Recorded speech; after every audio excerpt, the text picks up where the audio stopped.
Welcome back, everybody. Episode number 16 of the Hitters Meetings on Braves Hip Coil. As per usual, I am joined with Coach Ken Anderson. Ken, how the heck are you doing, my friend? I'm doing great.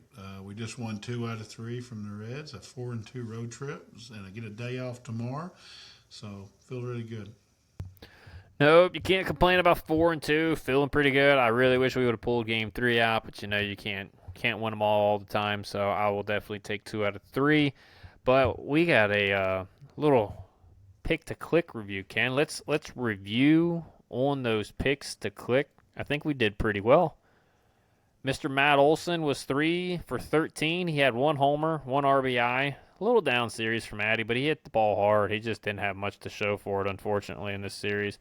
But the big boy, Ronald Acuna Jr., 5 for 10, 4 bombs, stole a bunch of bases, walked a good bit of the time, and also drove in 5 runs.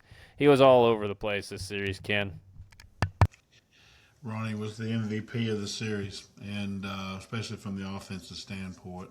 And so I was very pleased to see him finally getting there, and he'll need to really be spot on this series as we break down these 3 pitchers.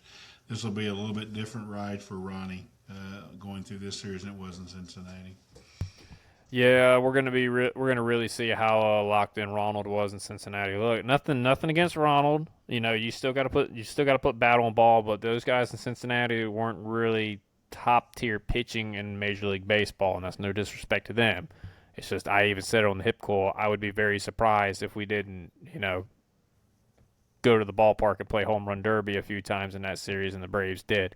So this is going to be a lot tougher ride. We got the Blue Jays coming in town for a 3-game set, and we're getting their 3 big guns, Ken. In Game 1, we're getting former Brave trade deadline pickup that helped us in 2018. God, that's almost been 10 years ago. Holy cow, I'm getting old. Kevin Gaussman is going Game 1 against us. Ken, what do you got on Mr. Gaussman? I like Kevin. He's a big reason the Blue Jays got to the World Series last year. He's got a bulldog mentality. So his last start, he really was all over the place in the first inning, settled down, and got him through the game. That's kind of how he pitches. Really good fastball, and he throws the splitter, which could really give our guys fits. So he's got me a little concerned. Throws out of the same window, so it's hard to pick up. So our hitters have got to be up, get the ball up in the strike zone and attack him. Yeah, if he's doing that right there, painting the bottom of the zone with the fastball, it's going to be a really long night for our hitters. He's got 2 dominant pitches. He has a slider, but he barely throws it, so you might as well just nix that pitch in the butt. He's going to be a 2-pitch guy. He's going to be a fastball splitter. He's been one of the better pitchers in the game for quite some time now, and he's he's been a thorn in the side for a lot of hitters, and he's got the stuff. So like I said, man, mainly fastball split. You can eliminate the slider. His fastball is unique. It has 17 inches of IVB, but also has 11 inches of horizontal break, Ken. So it's almost like a high-rising 2-seam fastball. So it maintains it plane, but it also goes across the plane. So it's going to dive into righties. It's going to run away from lefties. And, oh, yeah, he also has a split that tunnels off of that extremely well, and it goes, and instead of going this way, it goes straight down into the earth. So you got 2 really good pitches there. That's why I would think if he actually, for righties, with the fastball going this way, the split going this way, and if he had a slider that he could consistently throw off that plane, he'd probably be one of the best pitchers in, like, top 5 pitcher in all Major League Baseball. But his fastball split is his bread and butter. So he's your typical pitcher. He's going to try to get ahead early in the count with the heater, and he puts hitters away with the split late in counts, especially when he gets ahead of them.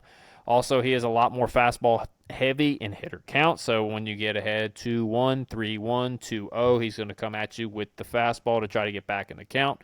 Right-handed hitters and left-handed hitters are going to see the fastball split primarily on the outside part of the plate. He commands arm side very well, so arm side is going to be into righties, away from lefties.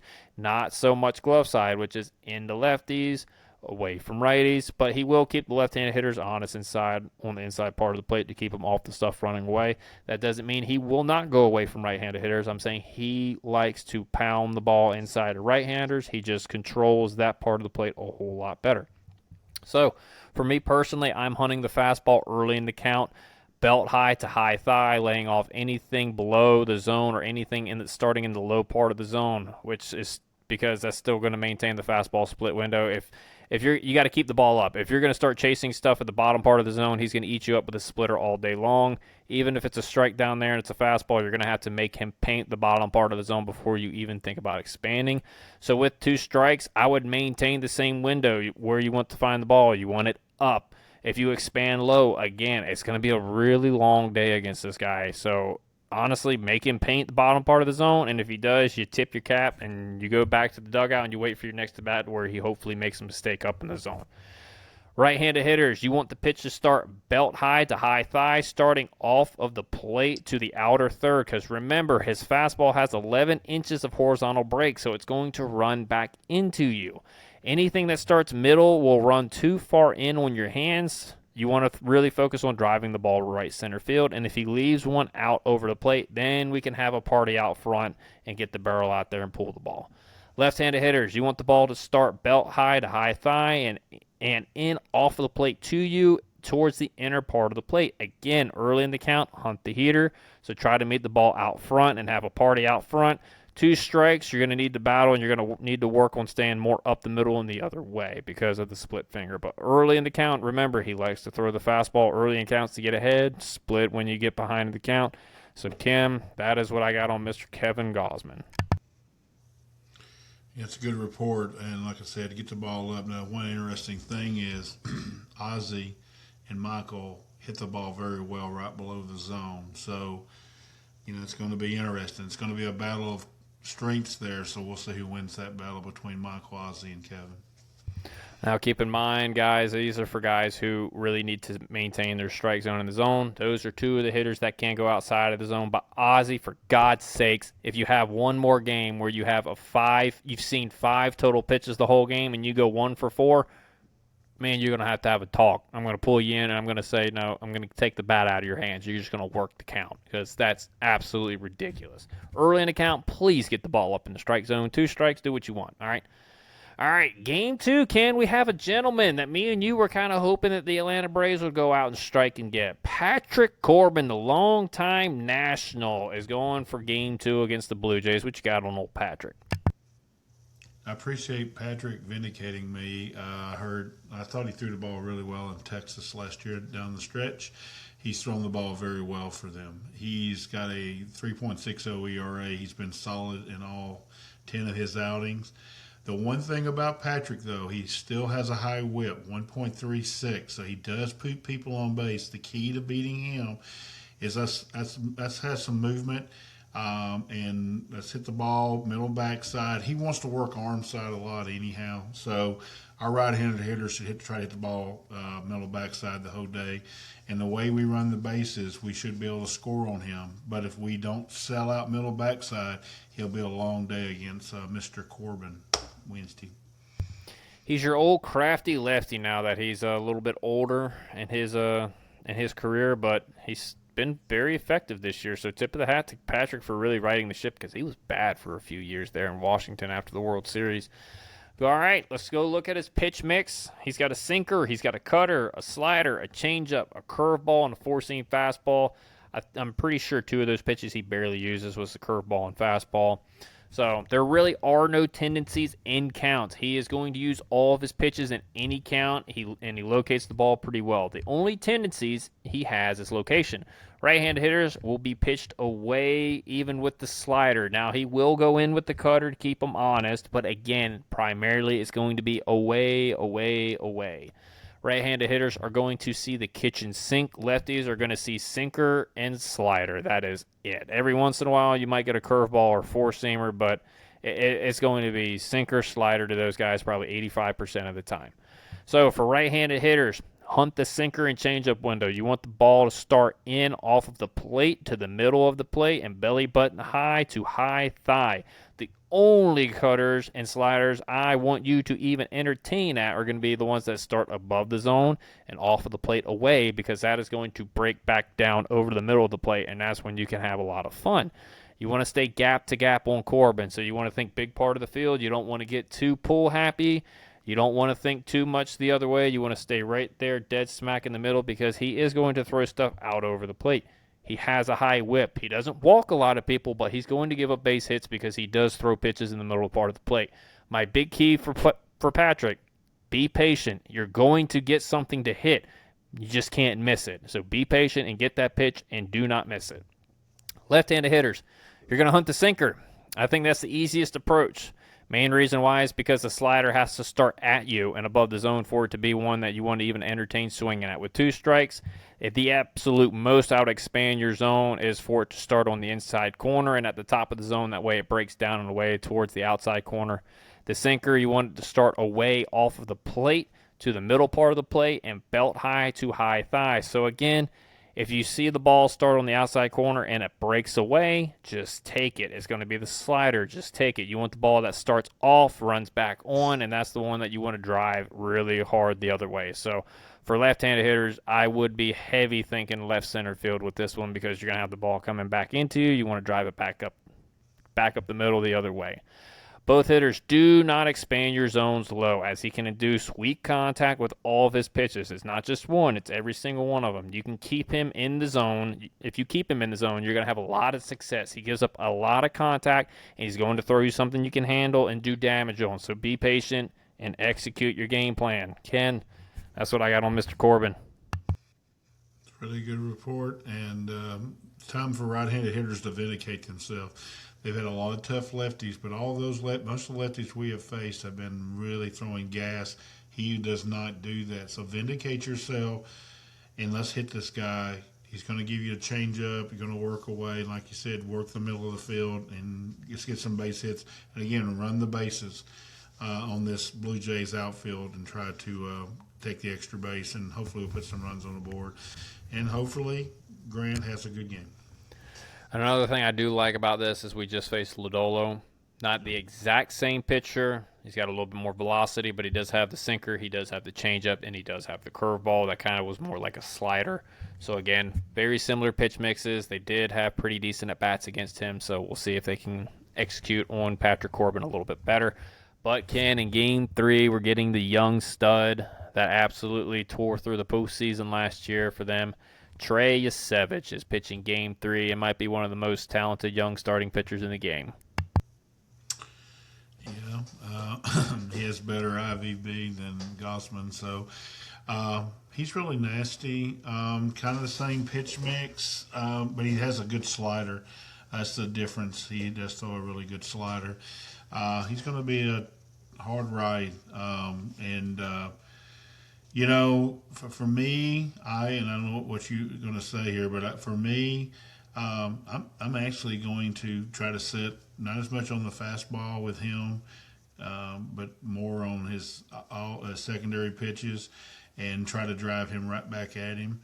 The good thing is he normally throws strikes as well. So we got 3 pitchers that throw strikes, so we should go up here trying to get the ball in play. So we'll see how we do against him. Luckily, we have Chris Sale going that night, so it could be a pitcher's duel. He's very good. I mean, I don't think I've ever seen a pitcher in Major League Baseball average 20 IVB. I think that's just absolutely ridiculous. I don't even think you can go make that on a video game right now if you wanted to. He's a very talented young pitcher. I will say I think a lot of his early success so far has been his deception, because he throws so over the top. He throws more over the top than I think Ian Anderson did when he first came up.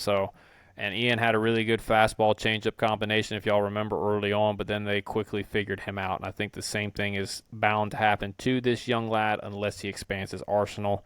So hopefully that's not the case for him, because he is fun to watch, but I think very similar trajectories right now. Not saying the Braves are going to kick the crap out of Trey, but I'm saying that might be something to look for later on in this young man's career. But getting back on track, he has a fastball, a slider, and a split.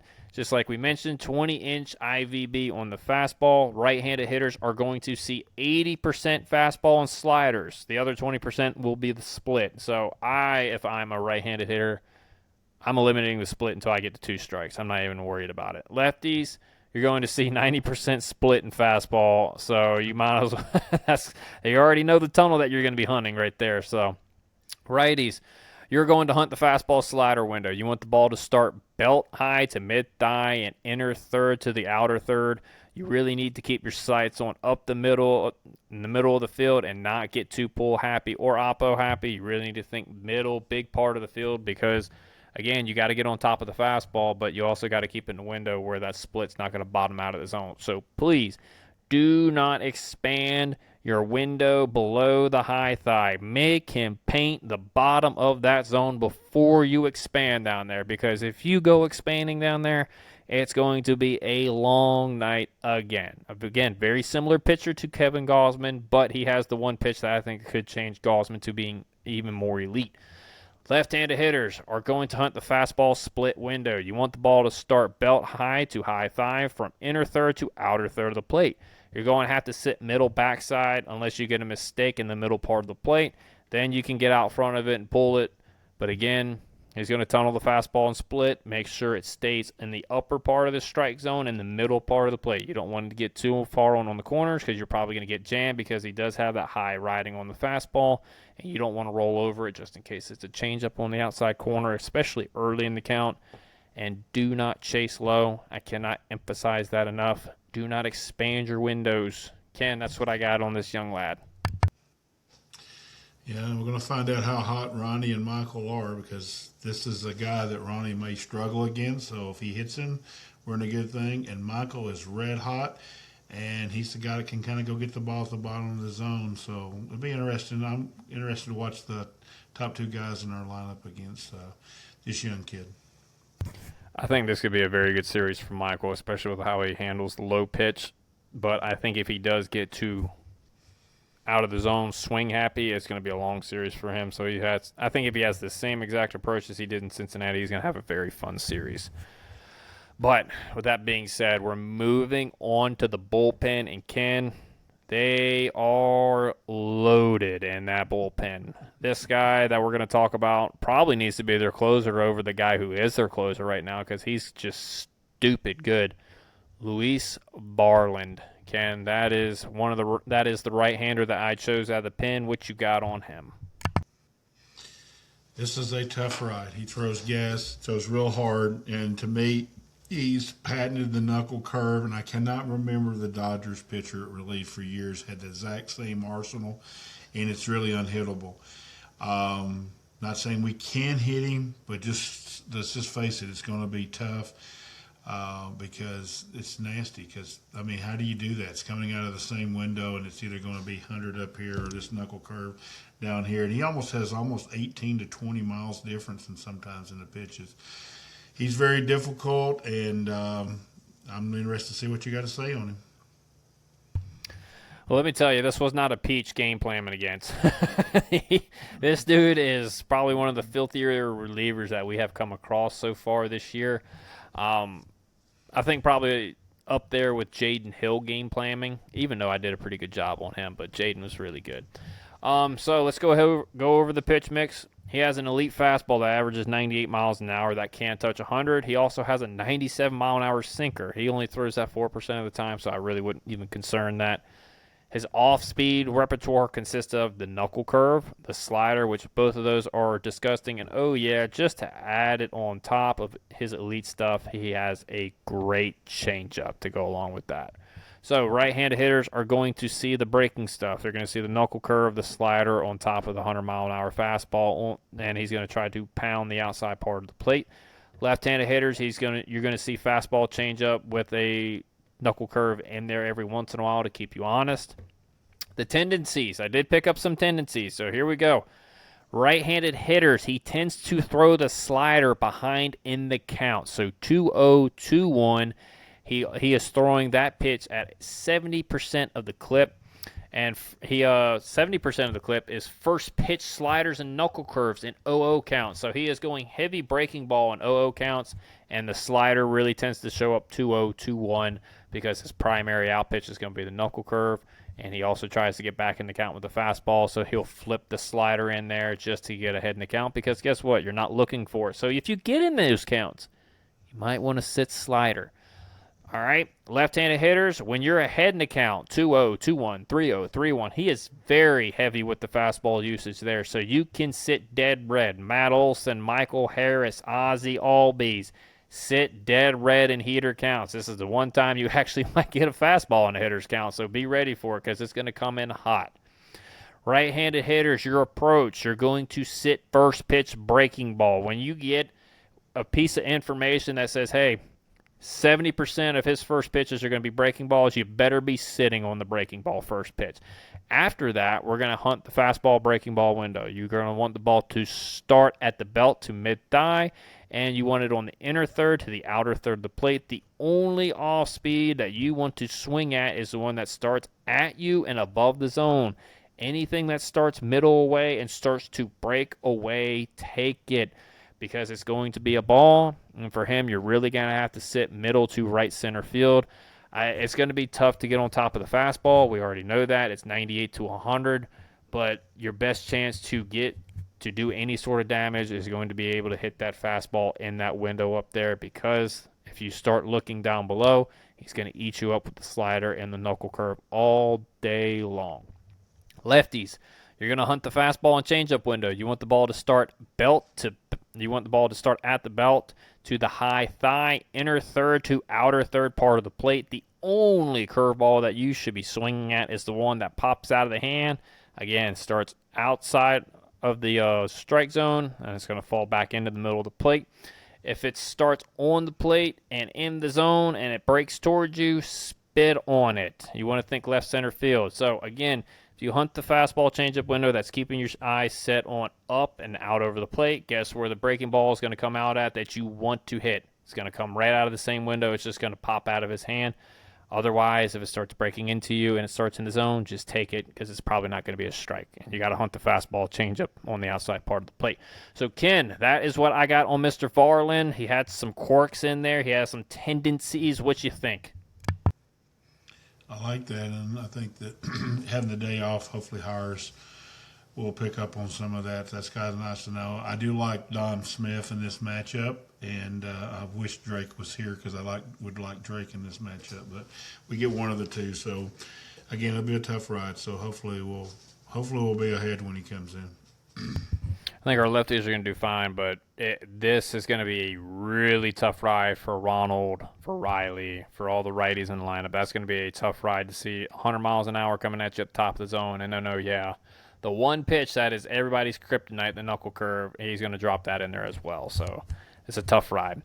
And this lefty, his numbers may not look like he's really good. And I'm going to botch the last name like there's no tomorrow. But he has really good stuff, especially if you go look at his Savant page. It's all lit up nice and red. So Mason Fluharty. Got it. Hot dog. Look at me go, Ken. That's who we got as the lefty out of the bullpen. He seems to be their go-to guy. What you got on him? Yeah, he's tough. You know, the good sign for us is he's a sweeper cutter guy, and that's Sam Mole. So we've seen that. And I thought Michael had terrific at bat against Sam this week. And I thought Matt, only had one pitch, but he was right on it. So it's the same kind of stuff. So let's be ready. And I think we can hit him. He's going to come in that window. It's going to be in the Harris, Olson, Albies window probably. That's where they would like to use him. And, of course, they'll try to turn Dom around. But we'll see how it goes. But I like the way we approach Sam Mole, and I think that'll help us this week. That's a very good comp. I'm not going to lie to you, Ken. That was a very good comp there. The fact is that I like him. I like seeing him a whole lot better because he doesn't throw 100 miles an hour with a nasty breaking ball like the other guy. Not saying his breaking ball is not good, but it's not as good as Varlin. So his repertoire is the cutter, sweeper, and he does have the occasional changeup in there. Right-handed hitters and left-handers are going to hunt the sweeper and cutter. Those are his primary pitches. He throws them at a 90% clip. There's no reason to even think about sitting on a changeup. Right-handed hitters, you're going to want the ball to start off of the plate away to the outer third and belly button high to high thigh. That's going to keep the ball in that nice hitting window that we can do damage on. Lefties, you're going to have it start at the same height as the right-handed hitters, but the ball is going to start at you or on the inner part of the plate. I wouldn't expand the window too much. I wouldn't even expand it to the inner third until you get 2 strikes, just because that thing does have a lot of break on it. So make sure it starts in off the plate at you, or at the very worst early in the count, inside corner. That's going to allow you to keep that ball in the strike zone. It's going to allow you to keep it up, and it's going to allow you to do a good bit of damage if you can get the ball out in front, or if you sit back and really drive that ball into left center field gap. Again, make him paint the outside corner before you expand the strike zone. Lefties, righties, make sure he paints the inside corner before you start fishing on anything on your back foot, because that's where he's going to try to get you out. So, Ken, that's what I got on Mr. Mason. Do you have anything else? Nope. Spot on. I like it. All right. So those are the 2 bullpen arms and the starting pitchers. It is prediction time. Ken, I will let you go ahead with your prediction. What do you think we're going to do this series? It's going to be hard, but I think we'll take 2 out of 3. So I like the fact that Elder and Sell are going this, and they didn't pitch so well last time. I expect them to pitch well. And I do like the fact we did some comps on what we're going to see. We've seen this recently, so hopefully we'll have good approaches. And, again, you're going to throw 2 righties against us. I think we're going to beat most righties when they get on the mound. So I'll go 2 out of 3. I like the 2 out of 3. I think this does not play well for Trey, because he's got a very similar pitching going ahead of him, and he throws a little bit harder. Doesn't have the 20-inch IVB, but he's got 17-inch IVB. He's got more run. So I think if you do damage against, even if you don't do great against Gaussman game 1, you're going to be more prepared for Trey in game 3. And I think Patrick's the game that you got to steal. I know we don't do great against lefties, and our lineup's a little bit weaker, but Patrick Corbin's stuff overall is not going to be these 2 guys. So, and you're going to have to get the lead early, because these guys back into the bullpen, it's good. You're not, and look, the one leaky part is going to be Hoffman. You can get to Hoffman. We've known that since the 2023 playoffs. But you don't want to see too many relievers in their back end. You want to get the lead early, and you want to get it to Kinley, Lee, Suarez, and Iglesias with the lead, and you don't want to go into a tie game, because it's going to be a battle of the bullpens, and that's going to be a flip of the coin in my opinion. But I'm with you, Ken. I think we take 2 out of 3. Who is going to be your pick to click? I'm going to go Mike Yastrzemski. Walt's won 40 more games in MLB this year than I did. So, Walt, I trust him. But if there's a game that he wants to slip Mike in to bat against the left-hander, Patrick Corbin, to me, is the perfect guy. And so I think Mike's going to have a good series. He's patient. He doesn't mind getting down in the counts. He proved that all weekend. And people have missed it. He's actually been harder than Michael here in the last 3 weeks. So I'm going to go with Yaz to have a big series this 3. That's a really good pick. I like the Mike Yastrzemski pick. I'm going another Michael. It's going to be Michael Harris II. Look, the way he's been swinging the bat, it's going to be almost 2. It's going to be 1 plane. He's going to have to sit in 1 window. It's going to be fastball split most of the series. I think Michael can handle that pretty well. He's been handling the fastball ridiculously well. He's been hitting pitches below the zone, he's going to see a lot of that. The key for Michael is to don't chase too far out of the strike zone. Make sure it's something that you can hit and do damage on and handle. But I like the way he's swinging the bat. I like his approach. He had 2 walks today, Ken. 2 walks today. I don't know if that's ever happened for Michael, where he's had 2 walks. Had a great day at the plate. But it's going to be a tough series. There's no doubt. I do like the fact that we do have Chris Sale, Bryce Elder. Hopefully Grant can really figure it out. But I think that's all we got, Ken. Yep, other than we get to sing the 2 different national anthems this week, so I'm excited about that. That'll be a treat. A little something different. All right, chat. There's your predictions. You got all the info on the starting pitchers and 2 of the bullpen arms. Please like, and subscribe to the YouTube channel over at Braves Hip Cool and at Hardcore Braves. You can follow me on X at Braves Hip Cool, at Braves Homer 27. You can follow Ken over at BoydPC15 or at Hardcore Braves. And with that being said, we will see you back for the next podcast or the next video, which we will have an update on the offense. So we'll get to look at a 60-plus game sample on the offense. We'll do a state of the offense next go round, so keep your eyes out for that. And we'll see you on the next one. Peace. You know what, boys? You guys are going to be world champions for the rest of your life.